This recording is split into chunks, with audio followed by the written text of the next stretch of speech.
Ambassador Lee Hanna walked slowly into the massive hall, where alien leaders from across the galaxy gathered. The building was so tall she could barely see the ceiling, made of some kind of glowing crystal that hurt her eyes to look at directly. Hundreds of different creatures sat in floating chairs or stood on platforms, all staring down at her like she was some kind of interesting bug they had found. The human delegation was small, just 3 people in a room full of thousands. Hanna felt the weight of every alien gaze as she approached the speaking platform in the center. Captain Park Ji-ho walked beside her, his military uniform crisp and clean, while Dr. Kang Min-soo carried a small device that recorded everything for the folks back on Earth. "The human requests permission to speak," announced a mechanical voice that echoed through the chamber. A creature that looked like a blue lizard the size of a truck leaned forward from his golden throne. This was Admiral Zeth, leader of the Corvan Empire. His scales rippled as he laughed, a sound like grinding metal. "Speak then, little mammal. Tell us what Earth wants this time." Hanna took a deep breath. This was the 4th time in 2 years she had stood in this exact spot, asking for the same thing. Each time they laughed at her.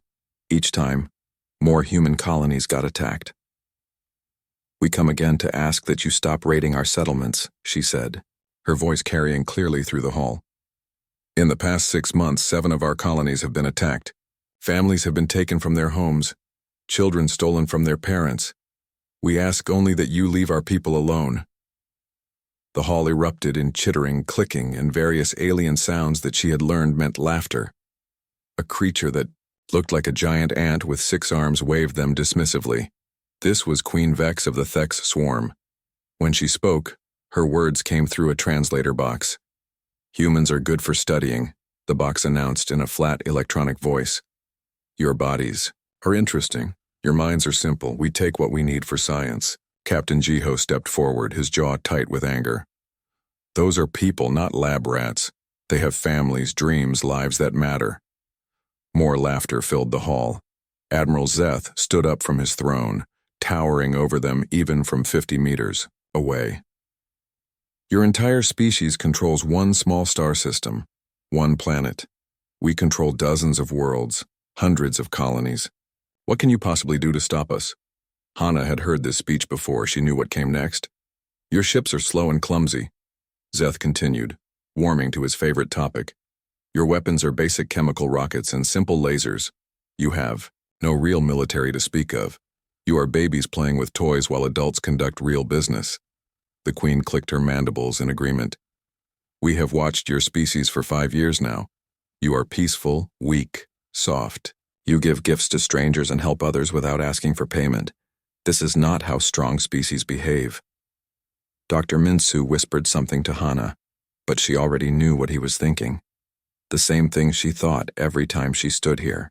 These creatures had no idea what humans were actually capable of. They saw humanity's choice to be peaceful, and mistook it for inability to be anything else. "We are not weak," Hanna said quietly. "We choose to be peaceful. There is a difference." This brought the biggest laugh yet. Admiral Zeth slapped his scaled belly with one massive hand. "Choose to be peaceful as if you could be anything else. Tell me, little human, what would you do if we decided to take your precious Earth next? Send us a strongly worded letter?" The other aliens found this hilarious. The sound of their laughter was like standing inside a broken machine. Hanna waited for it to die down before speaking again. "We would defend ourselves," she said simply. "With what army?" Queen Vex demanded through her translator. "With what weapons? We have studied your military capabilities. You have perhaps 1,000 combat ships in your entire fleet. We have 10 times that number. You have soldiers who have never seen real war. Ours have conquered star systems."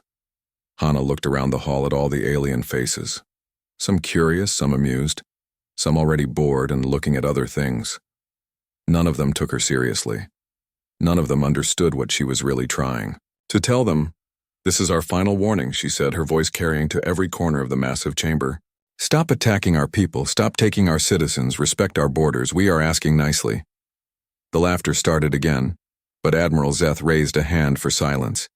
He wanted to deliver the final insult himself. "Go home, little human," he said, his voice dripping with contempt. "Tell your leaders that the galaxy belongs to the strong. If you cannot protect your people, then you do not deserve to keep them. Perhaps when we are done studying the ones we have taken, we will come for the rest. Maybe we will keep some of you as pets." Hana nodded slowly, as if she had expected this response. She had, of course. It was the same response she had gotten the last 3 times. "Thank you for making your position clear," she said. Then she turned and walked out of the hall, her small delegation following behind her. None of the aliens noticed that she had not seemed upset by their threats. None of them caught the small smile that played at the corners of her mouth as the great doors closed behind her. They would remember that smile later, when it was far too late. 4 months passed after Ambassador Lee Hana walked out of the Galactic Council chamber. The alien leaders expected her to return with more gifts, maybe offering to pay tribute or make deals to protect human colonies. They had seen this pattern before with other weak species who learned to accept their place in the galaxy. Instead, something strange happened. Nothing. Admiral Zeth sat in his command chair aboard his flagship, studying reports that made no sense. "Where are the human communications?" he asked his intelligence officer, a thin Corvan with nervous eyes. "Sir, we haven't intercepted any human transmissions in 67 days, the officer replied, checking his datapad twice to make sure. "Their communication networks went completely silent 3 weeks ago." "What about their trade ships? They were always flying around our space, selling their simple goods and buying our technology." "None have been spotted in 45 days, sir. The last human merchant vessel was recorded leaving Corvan space over a month ago. None have returned." Zeth frowned. This was not normal behavior for any species, especially not for humans who had always been so eager to trade and talk. "Send scouts to check their colonies. Maybe they're planning something stupid." The scouts came back with reports that confused everyone even more. Human colonies that had been bustling with activity just months before now sat empty. Not destroyed, not damaged, just empty. Houses stood with doors open, meals still on tables, but no people anywhere. Queen Vex received similar reports from her territory. The Thex research facilities that had been studying captured humans found their subjects missing one morning. Security cameras showed the humans being there at night, then nothing, like they had simply vanished into thin air. "How do entire populations just disappear?" she asked her chief scientist, a creature with multiple eyes and a brain twice the size of a normal Thex. "Unknown, Your Majesty. There are no signs of struggle, no evidence of transport ships, no energy signatures from teleportation devices. It is as if they simply ceased to exist." On the industrial world of Kev Prime, factory manager Gorl faced a similar mystery. The human workers who had operated several important production lines had not shown up for work in 3 weeks. Their living quarters were empty but clean, personal belongings gone, rent paid up through the end of the month. "Did they give notice?" Gorl asked his assistant. "No, sir. They worked their normal shifts, went home, and then were gone the next morning. All 96 of them, from 4 different residential blocks.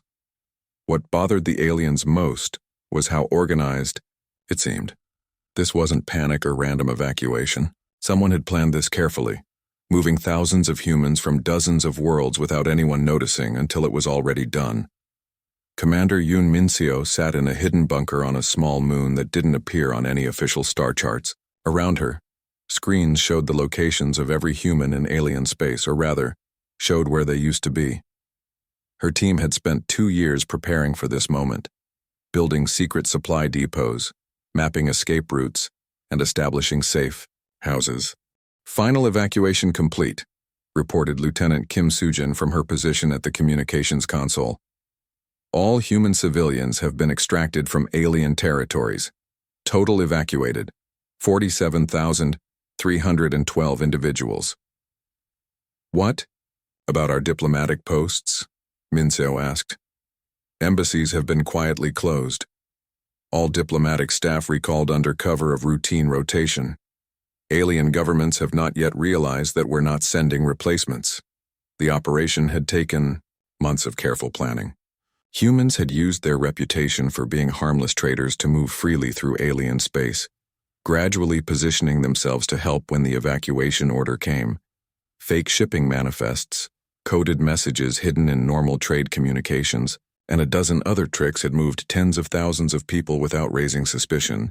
Phase 2 is ready to begin, Sujin continued. General Kim Do-hyun requests confirmation to proceed with fleet repositioning. Min Seo nodded. Tell the general he has authorization, and remind all commanders, total communication silence until Phase 3 begins.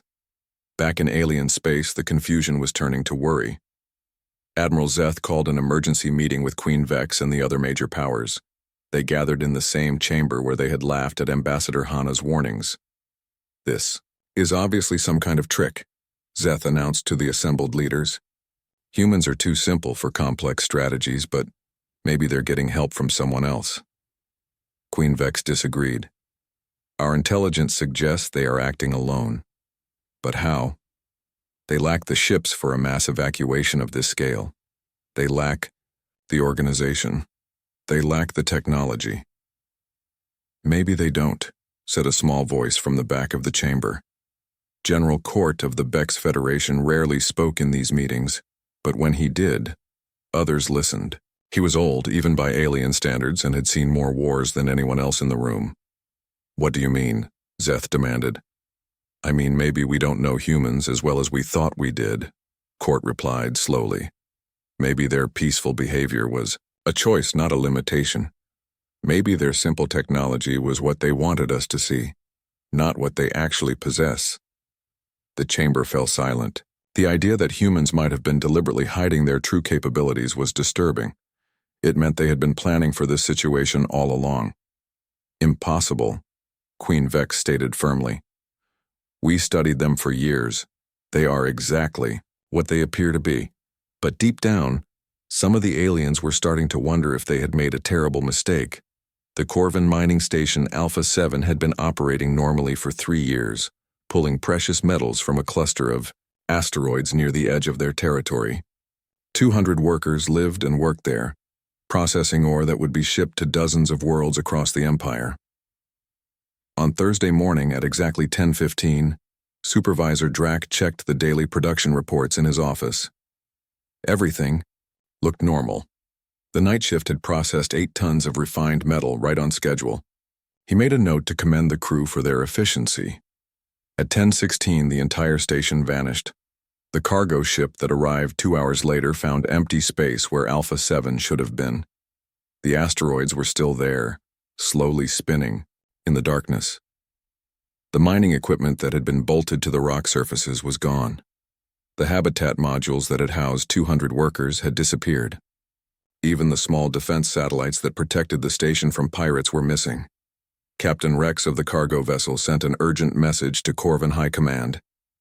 Station Alpha 7 is gone, not destroyed, gone. There's no debris, no energy signatures, no trace that it ever existed. The asteroids show clean-cut marks where the equipment was attached, like someone used surgical tools to remove everything. Admiral Zeth read the report 3 times before he believed it. Send a full investigation team immediately. I want to know how 200 Corvins and an entire mining station can just disappear. The investigation team found something that made no sense. The asteroid surfaces showed signs of careful cutting, as if someone had used precision tools to remove every bolt, every support beam, every piece of equipment without damaging the rock underneath. More disturbing were the small holes drilled into the asteroid, each exactly 2 centimeters wide and filled with some kind of metallic substance. It's like they knew exactly where everything was located, reported the lead investigator. They came prepared with the right tools and the right knowledge. This wasn't random. This was planned. The same day Alpha 7 disappeared, Queen Vex received reports of 3 research outposts going silent. Her swarm ships rushed to investigate and found the same thing. Empty facilities with no signs of struggle, no bodies, no evidence of what had happened to the Thek scientists working there. But the Queen's investigators found something the Corvins had missed. Hidden in the research computers were traces of code that shouldn't have been there. Someone had accessed their systems, copied their data, and then wiped specific files. The missing files were all related to human biology and behavior studies. They took back their people and destroyed our research, reported Chief Scientist, Zik to the Queen. But how did they access our secure networks? How did they know which files to target? Meanwhile, in a classified facility buried deep under Luna's surface, Dr. Park Hyunju studied the intelligence reports her teams had gathered over the past 2 years. Every human who had traded with aliens, worked in alien facilities, or visited alien worlds had been carefully instructed to observe and remember everything they saw. We know their security codes because Zhang Minji worked as a translator in their embassy for 8 months, she explained to the assembled military leaders. We know their fleet positions because Lee Sang-hoon spent a year as a merchant captain, flying through their space. We know their computer systems because dozens of our people worked in their facilities and watched how everything operated. General, Kim Do-hyun nodded approvingly. While they were laughing at our ambassadors, our people were mapping every weakness they had. Continue with Phase 3. The attacks began small and grew larger. A Corvin patrol ship disappeared between 2 routine checkpoints. A Thek supply convoy vanished while traveling through hyperspace. At first, the alien commanders thought they were dealing with pirates or technical failures. Then the attacks became impossible to ignore. Captain Song Mirai watched from her concealed position as a Corvin battlecruiser approached what appeared to be a disabled human freighter. The freighter was broadcasting distress signals and requesting assistance, exactly the kind of easy target that Corvin raiders love to find. They're taking the bait, reported her sensor operator. Corvin ship is moving to capture the freighter. Wait until they extend their docking tube, Song ordered. We want them committed. The Corvin ship connected to the freighter and sent boarding parties across. What they found was an empty ship filled with explosives and automated defense systems. The explosion tore through both vessels, but not before the disabled freighter transmitted detailed scans of Corvin ship design and weapon systems. Data package received, Song's communications officer reported. Command now has complete technical specifications for their heavy cruiser class. Similar traps were sprung across alien space. What appeared to be easy human targets turned out to be carefully prepared ambushes that destroyed alien ships while gathering intelligence. Each attack was precisely planned to capture maximum information while causing maximum psychological damage. The aliens began to realize they were not hunting scattered human refugees. They were being hunted by an organized military force that seemed to know their every move before they made it. Admiral Zeth called another emergency meeting, but this time the mood was very different. The laughter and confidence were gone, replaced by fear and confusion. How many ships have we lost? He asked his staff. 17 confirmed destroyed, sir. 23 more missing and presumed lost. That's 40 ships in 2 weeks. And humans? How many human vessels have we destroyed? The staff officer checked his reports carefully. None, sir. We haven't even seen a human warship. Only the fake freighters that exploded when we tried to capture them. For the first time since the crisis began, Admiral Zeth understood what Ambassador Hana had been trying to tell them. Humans had not been showing weakness. They had been showing mercy. Now the mercy was over, and the real war was about to begin. At exactly 8 o'clock in the morning, Galactic Standard Time, the war began across 53 star systems simultaneously. Captain Cho Ji-won sat in the command chair of her destroyer as it dropped out of hyperspace directly above the Corvin flagship. Her ship had been invisible, hidden by technology the aliens didn't know existed, waiting for this exact moment. Target their bridge, she ordered calmly. Fire all weapons. The Corvin Admiral Zeth was drinking his morning meal when his ship's hull began exploding around him. Emergency alarms screamed as human missiles punched through shields that were supposed to stop anything. The last thing he saw was his command center filling with fire. 3 star systems away, Major Kim Sora led her assault team through the corridors of Queen Vex's hive ship. The Theks had always been proud of their collective mind, the way all their people shared thoughts and worked together perfectly. Now that strength became their greatest weakness. Neural disruptor is active, reported Sergeant Lim Ji-hoon, carrying a device that looked like a simple radio. Their shared consciousness is breaking down. Through the ship, Thek's drones began attacking each other as the human device scrambled their mental connections. Queens who had controlled thousands of minds for centuries suddenly found themselves alone and terrified, unable to understand why their people were fighting instead of following orders. In the Beck's Federation capital system, Commander Park Jin-woo watched as alien defense satellites turned their weapons on the very ships they were supposed to protect. His cyber warfare team had spent months learning alien computer systems, preparing viruses and backdoor programs for this moment.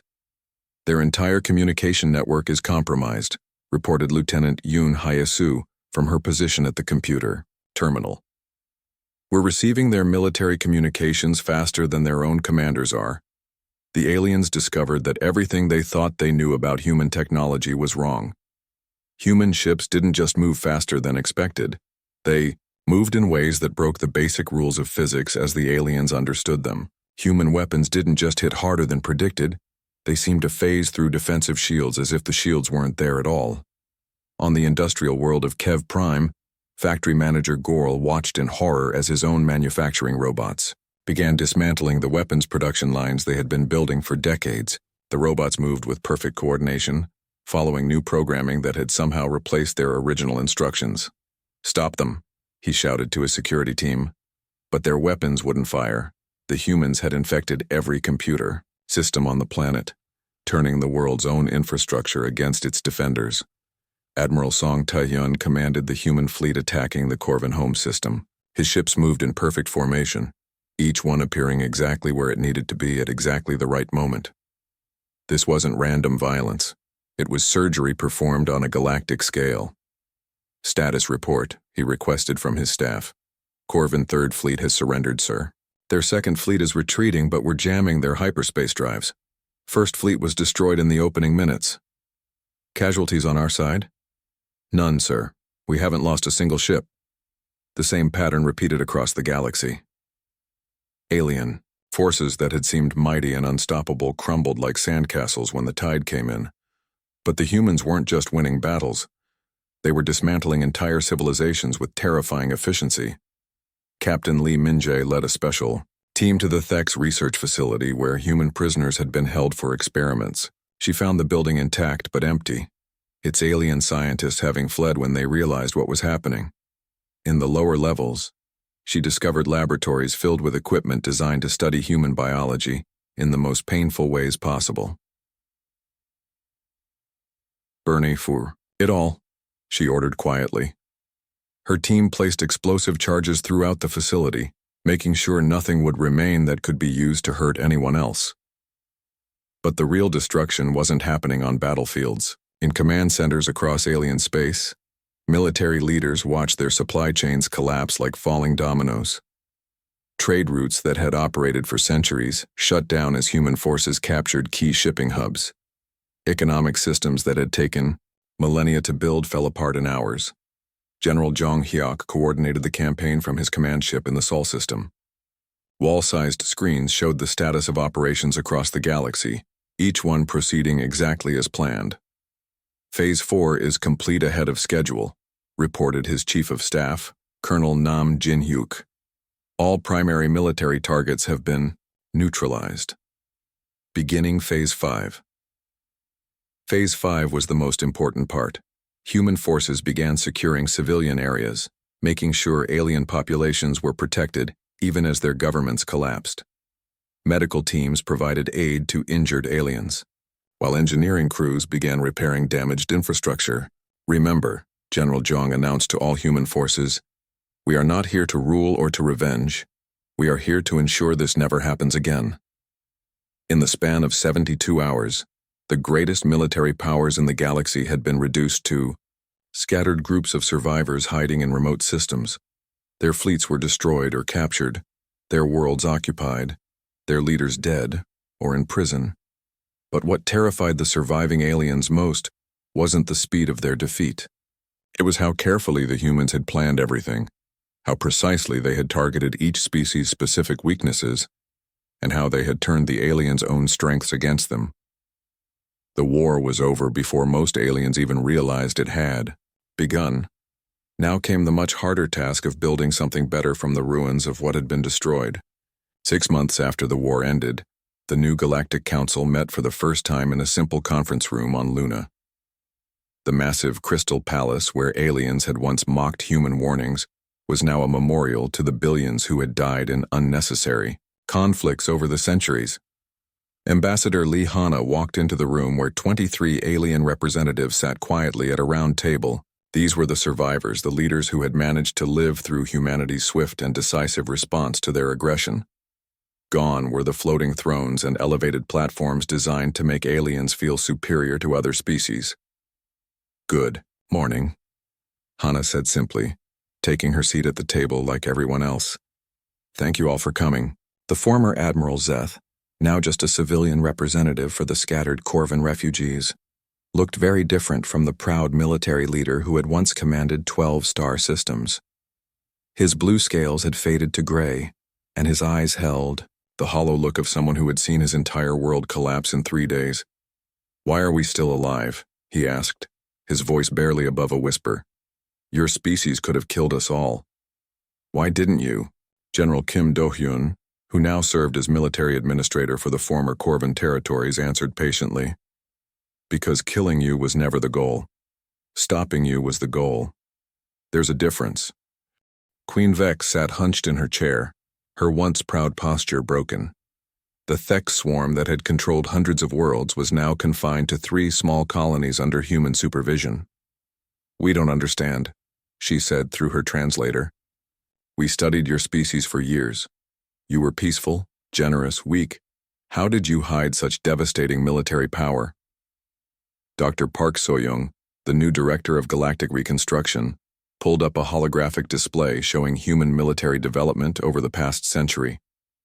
"We didn't hide it. We chose not to use it. Every human ship, every weapon, every tactic we used in the war was developed decades ago. We just hoped we would never need them." The aliens stared at the display in shock. The humans had possessed overwhelming military superiority the entire time, but had chosen to try diplomacy instead. They had endured raids, kidnappings, and mockery rather than immediately resort to violence. "Your warnings," said General Court of the Bex Federation, one of the few alien leaders who had survived with his dignity intact. "You were trying to save us from yourselves." Hanna nodded. "Every time I stood before your old council, every time I asked you to stop attacking our people, I was hoping you would listen. We knew what would happen if you didn't, and we didn't want that for anyone." Captain Park Ji-ho, now coordinator of interspecies relations, activated another display. This one showed the current state of the galaxy. Human fleets protecting trade routes, human engineers rebuilding destroyed infrastructure, human doctors treating alien refugees. "We're not here to punish you," he explained. "We're here to make sure this kind of situation never happens again. Your people are free to rebuild, to trade, to live their lives, but under a system that protects everyone, not just the strongest." The Corvan representative, an old female named Kira, who had lost 3 sons in the war, raised a shaking hand. "What about our colonies? Our people who were scattered when our fleets were destroyed?" "Being relocated to suitable worlds with human assistance," replied Commander Yoon Min-seo, who now ran the refugee resettlement program. "We've found homes for 97% of displaced Corvan civilians. The remaining 3% should be settled within the month." This confused the aliens even more. The humans were spending enormous resources to help the very people who had been their enemies just months before. It went against everything they understood about how conquering species behaved. Queen Vex leaned forward. "You're not taking our worlds for yourselves? Not enslaving our people? Not demanding tribute?" "What would be the point?" asked Hanna. "We never wanted your worlds. We just wanted you to leave ours alone." The meeting continued for hours as the aliens slowly began to understand their new reality. They were free to govern themselves, but under human oversight. They could rebuild their economies, but following human trade regulations. They could maintain their cultures, but without the military power to threaten others. As the session ended, Admiral Zeth asked the question that had been haunting all of them. "Will you eventually leave? Will you give us back our independence?" General Kim considered this carefully. "When we're confident that you've learned from what happened. When we're sure that you won't go back to raiding and conquering the moment we're not watching. When you prove that you can be trusted with power. How long will that take? Asked Queen Vex. That depends entirely on you, Hana replied. Some species learn quickly, others take generations. But we're patient people. We can wait. As the alien representatives filed out, many of them looked back at the humans with expressions of wonder and fear. They had expected conquerors but found teachers. They had expected punishment but found mercy. They had expected slavery but found a chance at redemption. The galaxy was at peace now, but it was a different kind of peace than it had ever known before. It was peace built not on fear of the strongest but on protection of the weakest. Peace maintained not by the threat of destruction, but by the promise of justice. And somewhere in the back of every alien mind was the knowledge that humanity's greatest weapon had never been their ships or their technology. It had been their willingness to show mercy to those who had shown them none. The warnings hadn't been empty after all. They had been the most important words ever spoken in the galaxy, and now everyone finally understood what they meant.